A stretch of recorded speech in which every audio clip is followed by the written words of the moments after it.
సింహాద్రి అప్పన్న భక్తులకు కొంగు బంగారం, దొంగలకు మాత్రం సింహస్వప్నం. అవును, ఆలయంలో ఎవరైనా చోరీకి పాల్పడితే అప్పన్నే దగ్గరుండి మరీ దొంగలను పట్టిస్తున్నాడు. తప్పు ఒప్పుకోపోతే శిక్ష తప్పదు అంటూ కలలో హెచ్చరించి మరీ నేరం అంగీకరించేలా చేస్తున్నాడు. తాజాగా ఓ దొంగ నుంచి అప్పన్న నిజాన్ని కక్కించడం హాట్ టాపిక్ గా మారింది.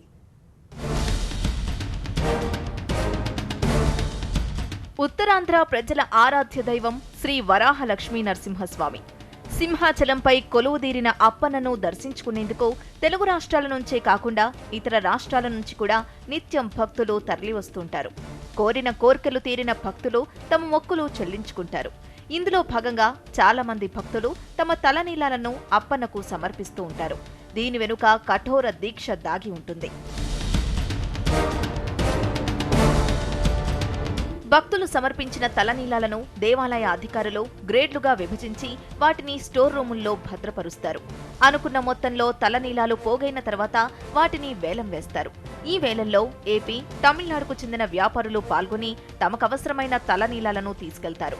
అయితే కఠోర దీక్షతో సమర్పించిన తలనీలాలను, ఆలయానికి ఆదాయం తెచ్చిపెట్టే తలనీలాలను కొందరు దొంగలు ఎత్తుకెళ్లారు. గత ఏడాది ఫిబ్రవరిలో ఈ చోరీ జరిగింది. గతేడాది ఫిబ్రవరిలో కొందరు దొంగలు సింహాచలంలో రెక్కి నిర్వహించి మరీ 10 బస్తాల్లోంచి 150 కిలోల తలనీలాలను ఎత్తుకెళ్లారు. ఆ సమయంలో తలనీలాల చోరీ సంచలనాన్ని కలిగించింది. దీంతో అటు దేవస్థానం అధికారులతో పాటు ఇటు పోలీసులు చోరీ కేసును ఛేదించేందుకు పరుగులు తీశారు. దేవస్థానం ఉద్యోగుల పాత్రపైన ఆరా తీశారు. అయితే దేవస్థానం సీసీ కెమెరాల్లో కొంతమంది వ్యక్తులు వాహనంలో వెళ్తున్నట్టు రికార్డైంది. అయితే వారెవరు అనేది స్పష్టంగా కనిపించలేదు. అటు వారు వెళ్లిన వాహనం నెంబర్ ప్లేట్ కూడా కనిపించలేదు. దీంతో తలనీలాల దొంగల్ని పట్టుకోవడం పోలీసులకు కష్టంగా మారింది. దీంతో ఏడాది గడిచినా ఎలాంటి క్లూ సాధించలేకపోయారు పోలీసులు. ఏడాది గడిచినా ఇటు పోలీసులకు అటు దేవాలయ అధికారులకు తలనీలాల దొంగ ఎవరో అంతు చిక్కలేదు. అయితే ఇంతలో సింహాచలం అప్పన్న తన పవర్ ఏంటో చూపించాడు. తన ఆలయంలో చోరీకి పాల్పడిన దొంగలకు చుక్కలు చూపించాడు. నేరం ఒప్పుకోకపోతే శిక్ష తప్పదంటూ హెచ్చరికలు జారీ చేశాడు. దీంతో నేరం అంగీకరించిన దొంగ అధికారుల ముందుకొచ్చాడు. పశ్చిమ గోదావరి జిల్లా ఏలూరుకు సమీపంలోని మాదేపల్లికి చెందిన పసుపులేటి రాంబాబు ఆలయాల్లో తలనీలాల వేలం పాడుకుంటూ వ్యాపారం చేస్తుంటాడు. గతంలో కాణిపాకం, రాయగడ, తునితో పాటు పలు ఆలయాల్లో తలనీలాలను వేలంలో కొనుగోలు చేసి తమిళనాడులోని బ్రోకర్లకు విక్రయిస్తాడు. ఇదే సమయంలో భద్రాచలం కొత్తగూడెంకు చెందిన జంపన్న అనే వ్యక్తితో పరిచయం ఏర్పడింది. అయితే వీరికి వ్యాపారంలో నష్టం రావడంతో ఆలయంలో తలనీలాల చోరీకి స్కెచ్లు వేయడం ప్రారంభించారు. వ్యాపారంలో నష్టాలు రావడంతో చోరీలకు పాల్పడుతున్న రాంబాబు, జంపన్నలు గతేడాది జనవరి మొదటి వారంలో కాణిపాకం ఆలయానికి స్పాట్ పెట్టి అక్కడ తలనీలాల చోరీకి పాల్పడ్డారు. అక్కడి నుంచి సింహాచలం వచ్చి ఫిబ్రవరి 11, 12, 13 తేదీల్లో రెక్కి నిర్వహించారు. అయితే పెళ్లిళ్ల హడావుడి ఎక్కువగా ఉండటంతో తమ ప్లాన్ని 14వ తేదీకి మార్చుకొని అర్ధరాత్రి అమలు చేశారు. రాంబాబు, జంపన్నతో పాటు మరో 4 తలనీలాల స్టోర్కి చేరుకొని తలుపులు విరగ్గొట్టి లోపలికి చొరబడి 150 కిలోల తలనీలాలను వాహనంలో వేసుకుని ఉడాయించారు. సింహాచలంలో కొట్టేసిన తలనీలాలను తమిళనాడులోని వ్యాపారులకు 7.5 లక్షలకు విక్రయించారు రాంబాబు, జంపన్న. ఆ తర్వాత వచ్చిన డబ్బుతో జల్సా చేశారు. ఆ తర్వాత ప్రకాశం జిల్లా కందుకూరు పిఎస్ పరిధిలో ఉన్న మాలకొండ లక్ష్మీ నరసింహస్వామి ఆలయంలో కూడా చోరీకి పాల్పడ్డారు. అయితే ఎక్కడా కూడా ఒక్క క్లూ దొరక్కపోవడంతో పోలీసులు వారిని పట్టుకోలేకపోయారు.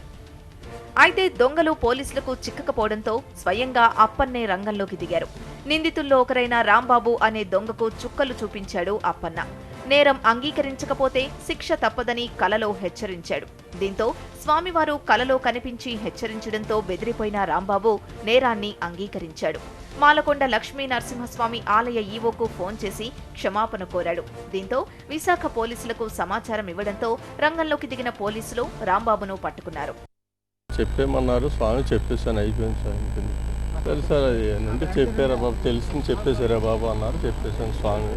ఇతను రాంబాబు అనే అతనికి సుమారు 4 నెలల నుండి మన సింహాచలం లక్ష్మీ నరసింహస్వామి కళ్ళలో కనపడటం, నిజం చెప్పేసి అని ఇది చేస్తున్నామని కూడా ఇతను మా ఇంట్రాగేషన్లో తెలపడం జరిగింది. ఈ ఘటనతో సింహాచలం అప్పన్న పవర్ఫుల్ అని మరోసారి నిరూపించుకున్నాడు. తన సన్నిధిలో ఎవరైనా అక్రమాలకు పాల్పడితే ఖబర్దారంటూ హెచ్చరికలు జారీ చేశాడు. తాజా కేసులో పోలీసులు ఊపిరి పీల్చుకున్నారు. స్వామివారి వల్ల దొంగ దొరికాడని చెబుతున్నారు. భక్తులకు కొంగు బంగారంగా ఉండే స్వామివారు తేడా వస్తే తాట తీస్తారనడానికి ఇలాంటి ఎన్నో ఉదాహరణలు ఉన్నాయంటున్నారు భక్తులు. ఈ తలనీలాలు దొంగలించిన దొంగలే కాదు, దొంగలకు నిలయమైన స్టూవర్డ్పురం దొంగలు కూడా స్వామివారి ఆభరణాలు దొంగలిస్తే ఆ దొంగలు కూడా దొరికి వాళ్ళకు కూడా శిక్ష ఇచ్చే మహత్తర భాగ్యం ఆ స్వామి ప్రసాదించాడు. ఈ కేసులో రాంబాబు నేరం అంగీకరించాక మరో నిందితుడు జంపన్న, ఖమ్మంకు చెందిన కృష్ణ, పొట్టోడుల కోసం పోలీసులు గాలిస్తున్నారు. అయితే జంపన్న ప్రస్తుతం కందుకూరు పోలీసుల అదుపులో ఉన్నట్టు విశాఖ పోలీసులు చెబుతున్నారు. జంపన్నను కస్టడీలోకి తీసుకుని 7.5 లక్షల్లో మిగతా 3 లక్షలను రికవరీ చేసేందుకు సిద్ధమవుతున్నారు పోలీసులు. ఈ ఘటనతో సింహాద్రి అప్పన్న ఆలయంలో చోరీ చేయాలనే ఆలోచన ఉన్న దొంగల గుండెల్లో కూడా వణుకు మొదలైంది. అప్పన్న సన్నిధిలో చోరీకి పాల్పడితే స్వామివారే పట్టిస్తారని భక్తులు చెబుతున్నారు.